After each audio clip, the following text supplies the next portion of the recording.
had a few drinks, make speeches a lot more bearable, a lot more fun. But hello and good evening. Welcome, welcome. My name is Craig Katz. I am the Sales Director for Secure Auth and Core Security. We've got two names because we're that good. We are an enterprise leader in identity, governance, and adaptive multi-factor authentication, as well as the developing company of the #1 pen testing tool in the market. That's the sales pitch. You've got a sales director, what did you expect? Well, I've spent the last however many years being a trusted advisor to many organizations, professionals like yourselves, and helping guide companies through the minefield of network and data security. And whilst I'm happy to stand here all night and sell to you, I have the great honor of being your MC and leading the celebration and acknowledgement of this book and its esteemed author, Phil Zongo.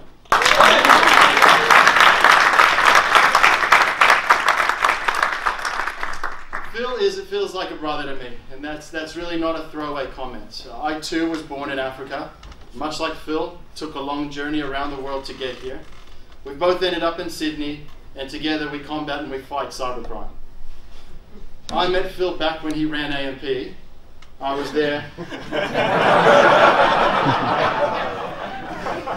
I was there to sell him a vulnerability and privilege access solution, and we hit it off immediately. How couldn't we?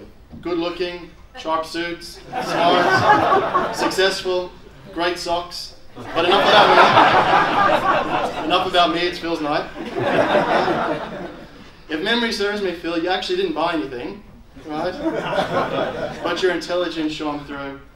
He was a sponge for knowledge and information, and now that I think of it, I recall accurately that most of the material I gave you that day somehow found its way into an award-winning paper you wrote a few years later.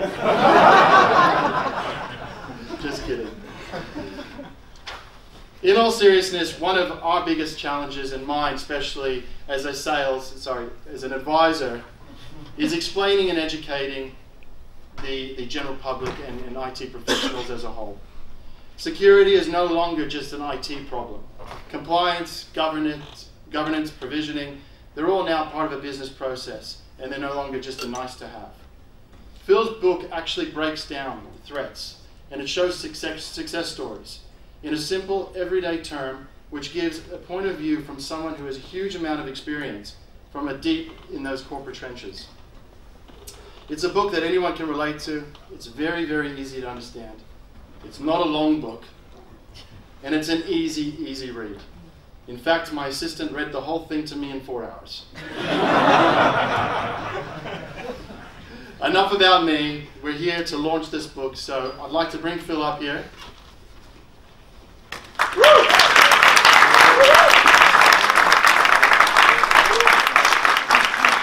And declare that this book, although before we do this, I got the very first copy and it was signed by Phil. So we had a private launching. This is the public launching. Proud of you, man. Right, well done. Many more? Right. Yeah, cheers. Well, so this book is now declared launched. You've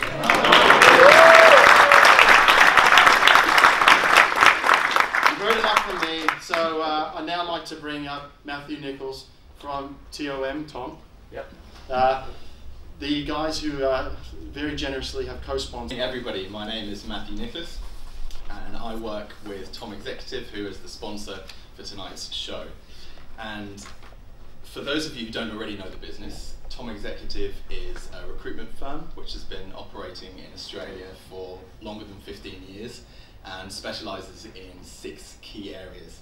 And these are cybersecurity and data analytics, audit risk and compliance, some of the guys are in the back there, David Feckerty, accounting and finance, transformation and change, and product and strategy. So I think that's enough of a plug from me. I'll probably be a little bit less salesy than Craig. So I actually first met Phil only 9 months ago, and like everybody who has had the pleasure of making Phil's acquaintance, I was immediately captivated by his charm, his charisma, and his inspiring journey.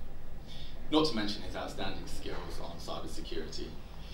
It's an absolute privilege for us to be sponsoring Phil's book launch, and we're extremely grateful for letting him put our brand next to him. and his achievement. As a recruitment business, we're seeing an absolute surge in demand for skilled cybersecurity professionals, and with thought leadership like this coming from Australia, it really puts Australia on the map for helping candidates move to Sydney and Australia. I, along with my colleagues at Tom, thank you, Phil, for the opportunity to partner with you on your book release. It's not our book release. We wish you all the very best, and we know that our book release is going to be a very it's going to be a big success. For those of you, I should have had a beer before. For those of you with a drink in your hand, please raise a glass to Phil's success.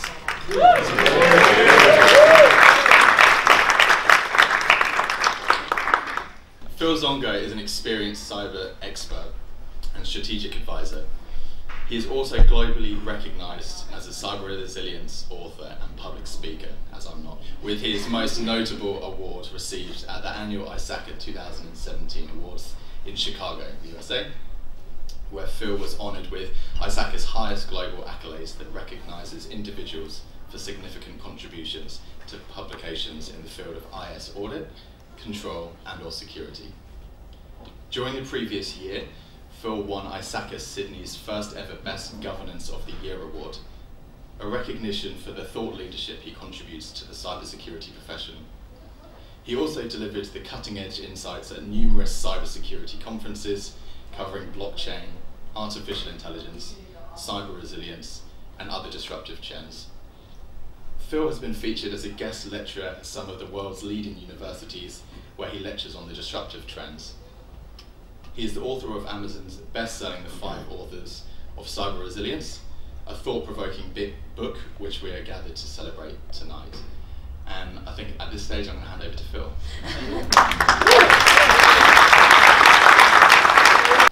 Wow. Thank you all for coming, and before I read my speech, and someone warned me not to do as they do at the Oscars, where they acknowledge everyone in the room, so I'll try by all means to stop.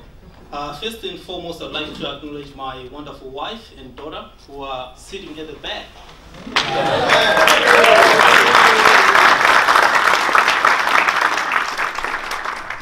I think as you all know, writing is very demanding craft, and they have been very generous with their time. So without their support, we would never be here tonight. So I'm really thankful. The second group of people I'd like to thank is my editor, Bernadette Foley. She is sitting there with her team, Liz and Sylvia. They are the most patient people I know. Because as they know, I was a little bit too difficult, you know, making changes after changes. You know, when you hear of a new case study, I wanted to change my book to reflect the new case study until I realized that this is a never-ending game. So they were so amazing. Thank you so much for your help. Thank you for your coaching, and above all, thank you for your patience.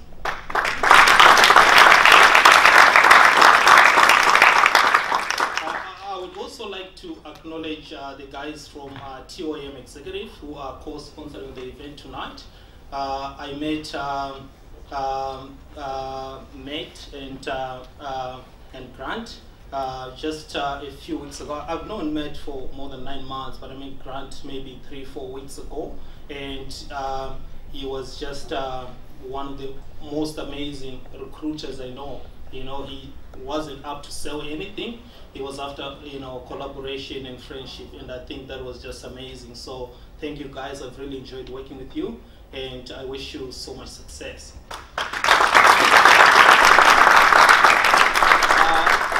The last group of people, sorry, not the last, but I would like to acknowledge my workmates, you know, the people from Preston. So there is maybe about a dozen people from Preston.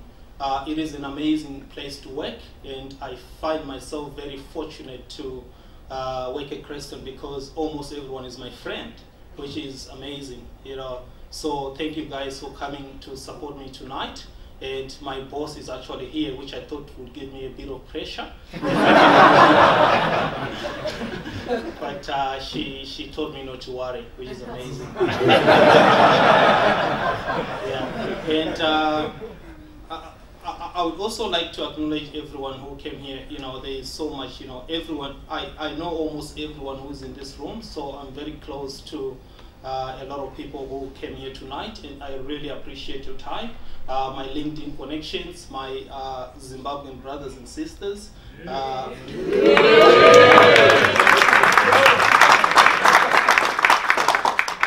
my South African brothers.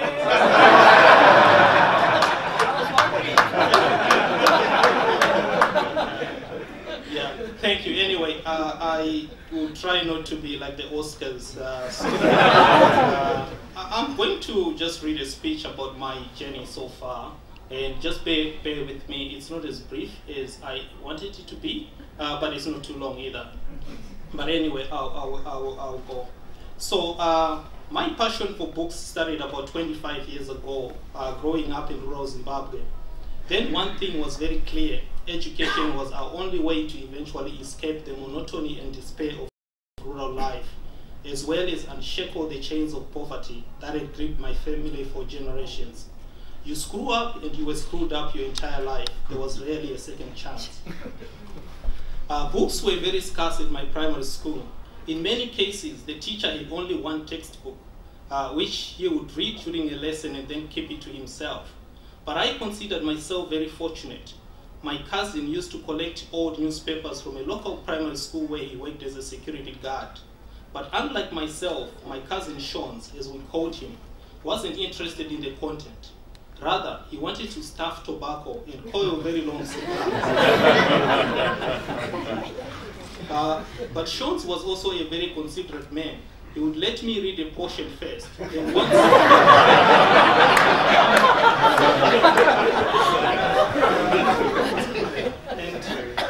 once I was done with it, he would coil his long cigar. It was a classic win-win situation. That shortage of books instilled a habitual devotion to read whatever material I came across to improve myself. Whenever I got hold of a novel, I'll read it multiple times. For years, I followed a steady and monotonous daily routine. I would wake up and till the fields before going to school or taking my father's cattle into the open savanna plains. Each day was still 24 hours, but it felt much longer. As one author has written, there was nowhere to go, nothing to buy, and no money to buy it with. From a very young age, my father constantly reminded us of the value of hard work. His advice served me well. I topped my grade 7 class in spite of my low socio-economic status and challenging home conditions. As I've shared before, my first pair of shoes came when I was 12, meaning I spent the majority of my primary school barefooted, enduring several cold winters. That pair of shoes brought so much joy to my life, but it was not without a challenge. They felt weird, and adjusting my step was a delicate act that took months to master. My classmates would patiently wait for me to leave my desk so that they would laugh at my bizarre step. This explains why I now enjoy my cool pair of shoes.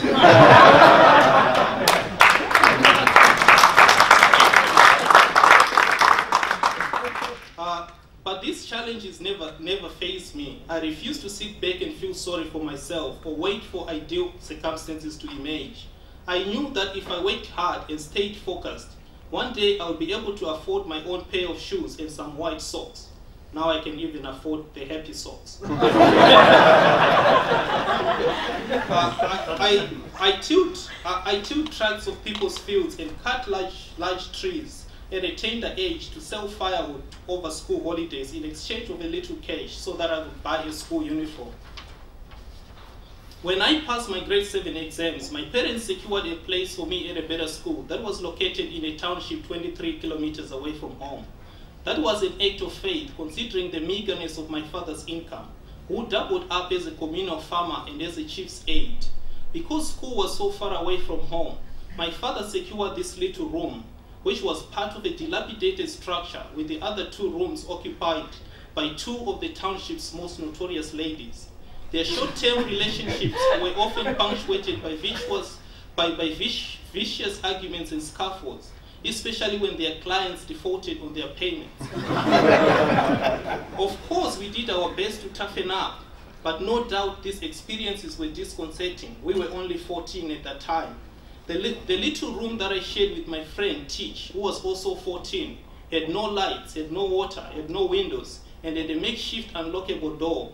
We learned to hustle at a very young age. We strolled across the township looking for empty Coca-Cola bottles to sell and buy food. Most Friday evenings, I would run back home, 23 kilometers away, and run back Monday mornings. Occasionally, when I had 50 cents, I would catch a bus that would drop me 5 kilometers away from home.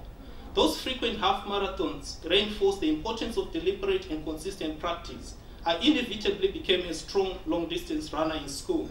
I have since responded to several unusual questions from my Australian friends.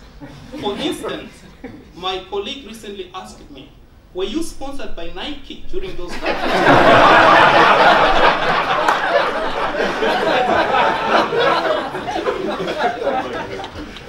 And as if it wasn't enough, the same colleague pressed on, what were the readings from your Fitbit?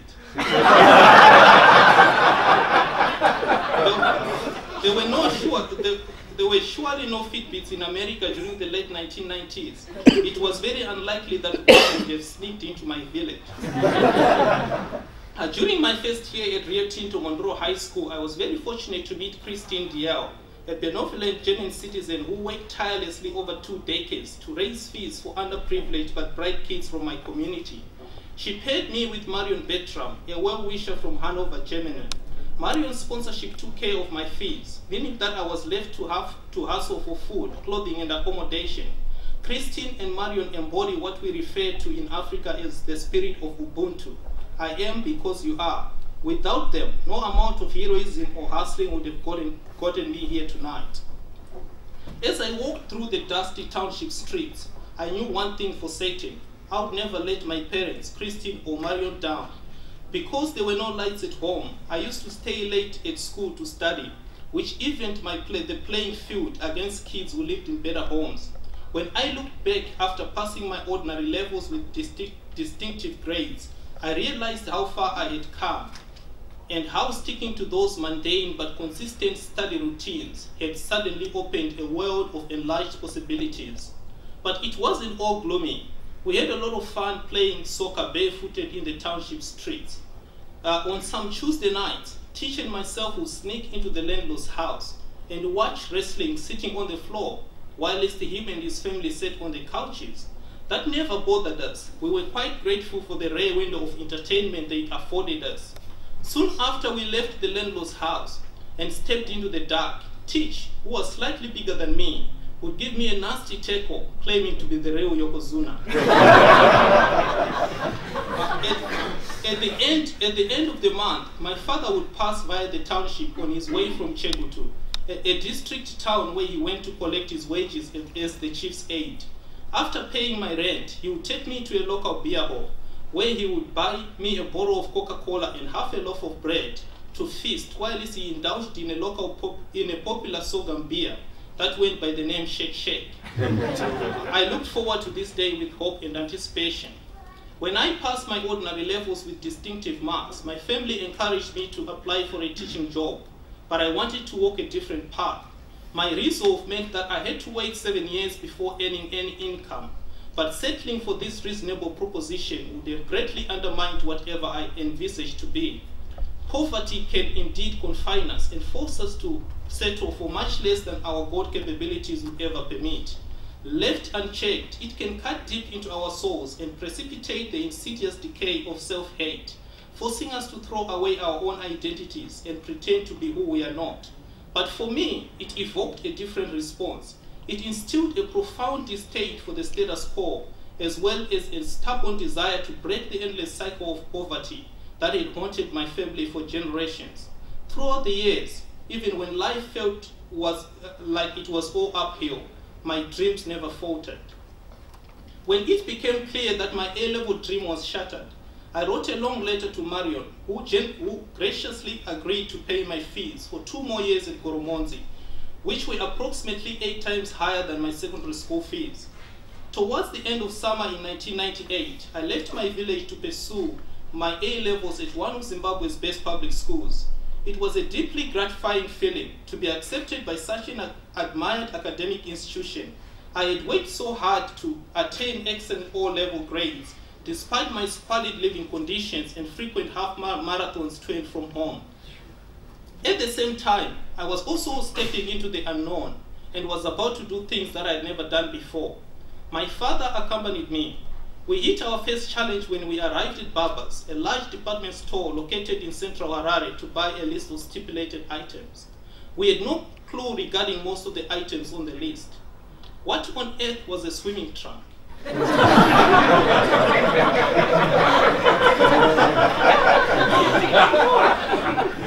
word swimming was a very good hint, but trunk confused the hell out of me.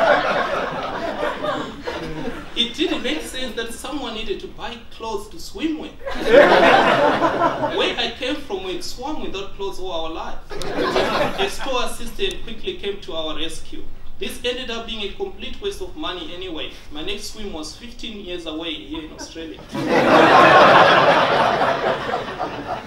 The intervening months were characterized by steep learning and adjustment, silently observing and copying those kids who were adept at handling polished manners, especially in the dining room. I realized that it was wise to pretend to be patient and polite while observing the process.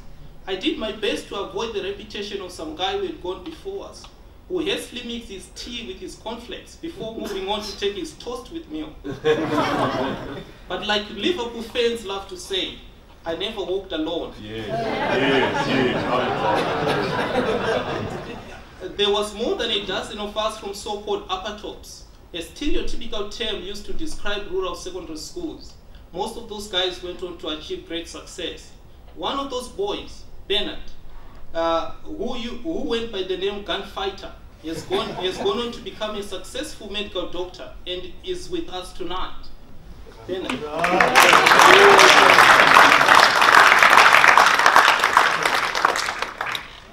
Although Gunfighter himself was not from an upper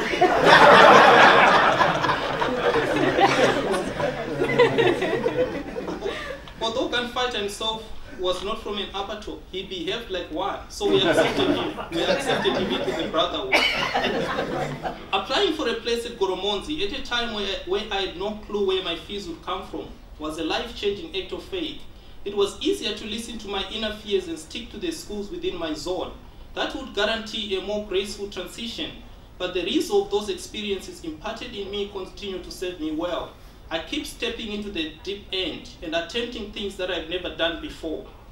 I learned that to realize our true potential, we need to consistently push through hesitation. It's far much easier to blame our past or circumstances than to act. Fast track to 2004, after I graduated from university, I moved to Harare, where I secured a technical role with a local internet service provider. I was filled with hope and enthusiasm, but I soon realized that my hopes were misplaced. The economy was tanking rapidly, decimating several companies in the process.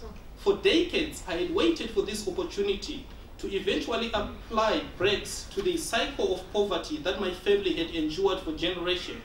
But I suddenly found myself playing defense, struggling to pay rent, let alone support my loved ones. I applied for several jobs overseas, but didn't secure a single interview. A key turning point came in 2004 when I slowed down and consciously reflected on my qualifications, acknowledging that I was ill-equipped to compete at international level, despite the high regard that I received from my community, was a key turning point. Back in my village, I received a lot of regard from my academic achievements. One elder falsely claimed that because I had studied computers at university, I could count leaves of a very large tree in a matter of minutes. Soon after singing his praises, he asked me to buy him a beer, making it clear that his praise was exaggerated and gimmicky. I took up a side gig to develop websites for mid-sized companies during weekends and after work. I saved some money and set for the CISA exam, which opened several opportunities, which eventually got me here to Australia 11 years ago. About 21 months ago, I set up after another ambitious goal to write a book that would strip away the complexity and ambiguity of cybersecurity and pass on practical guidance to a wide range of business professionals. The hardest part, as always, was to start and persist through the initial mental hurdles. As one writer once said, the hard part, as in swimming, is to take the plunge. The water looks so cold. Can it be warmed up? I think it can. I knew from the outset that this would be a difficult task, but as I have learned over the decades, if you start something worthwhile with a clear sense of opportunities and perils that lie ahead, you are more likely to succeed. Producing something that's deep and stands apart from normal life takes time and demands undivided focus. I went through several discouraging moments, but I knew that I was playing the long game. I read several books on business writing and scored through hundreds of references. For almost 2 years, I read every issue of the Harvard Business Review, several articles from the New York Times, the New Yorker, and other publications whose style I greatly admire. I realized that the more I read and wrote, the more confident I grew. As one wise lady once said, through repeated exposure, the brain learns not to be afraid. The more I progressed, the more the dreaded writer's block loosened its grip. It was all worthwhile. Last week, my book came as an Amazon bestseller.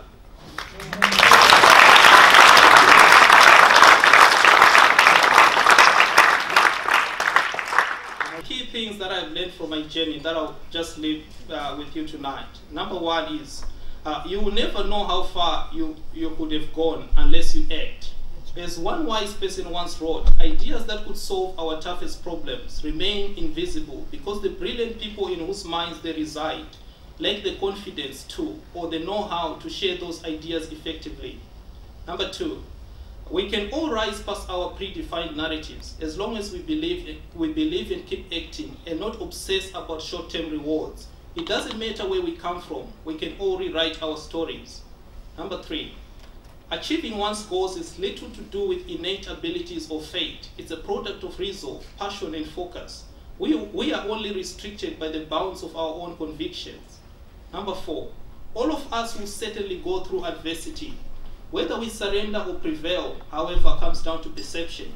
Do we perceive events as hateful or as key opportunities to learn and grow? For me, the undesirable moments that characterize my upbringing have become what someone called the blessing of hardship. They continue to instill a strong distaste for the status quo, and they inspire me daily. 5.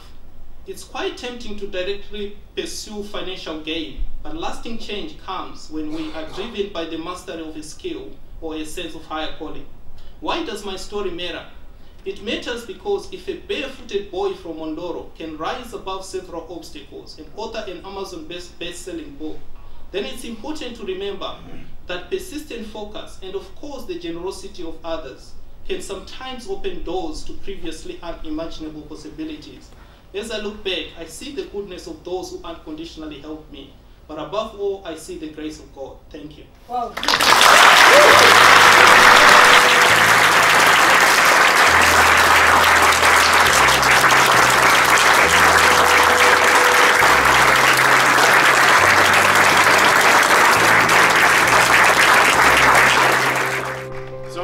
Phil and everyone, thank you for everyone coming. The most important part now is to go get your copy of the book. They're over there. Phil's happy to sell it to you, sign it, takes cash, PayPal, Bitcoin.